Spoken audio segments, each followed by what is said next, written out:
habe mich gefragt in den letzten Tagen, warum meine Kandidatur diesmal von einem überparteilichen Personenkomitee getragen und unterstützt wird.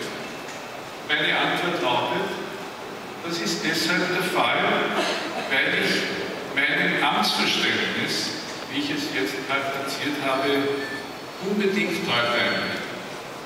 Ich war bei der letzten Wahl vor 6 Jahren Kandidat der Sozialdemokratischen Partei, so wie meines Wissens auch alle anderen gewählten Bundespräsidenten der Zweiten Republik bei ihrem ersten Antreten von einer politischen Partei unterstützt wurden und getragen wurden.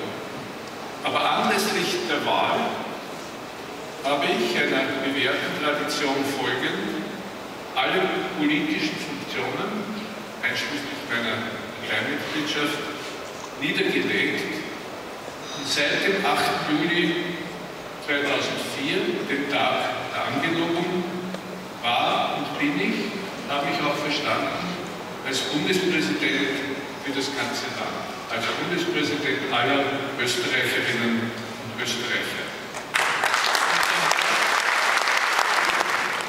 Alle Menschen sind frei und gleich an Würde und Rechten geboren. Sie sind mit Vernunft und Gewissen begabt und sollen einander im Geiste der Brüderlichkeit begegnen.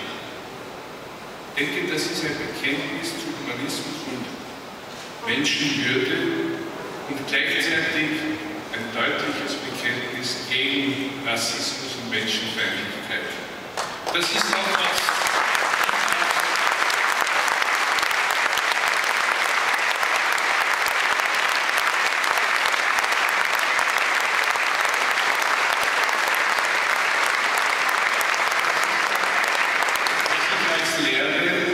aus den totalitären Systemen des 20. Jahrhunderts betrachte. Eine Lehre, die uns weit über Parteigrenzen hinaus verbindet. Und zwar aus wirklicher Überzeugung.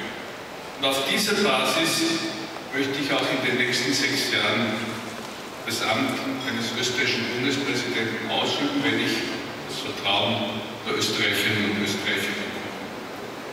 Liebe Freundinnen und Freunde, wenn ich sage, unser Handeln braucht Werte, dann gilt das für alle Bereiche unserer Gesellschaft.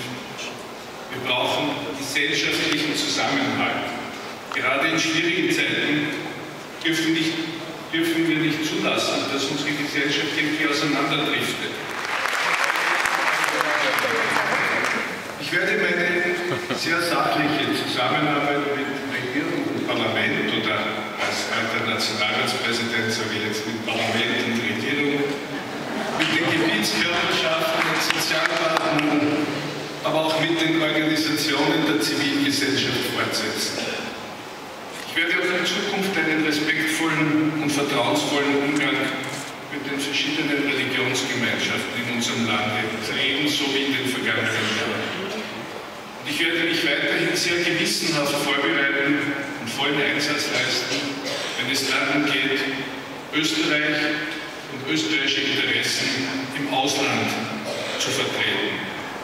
Und ich werde offen sein für neue Ideen und Vorschläge, auch für kritische Anmerkungen.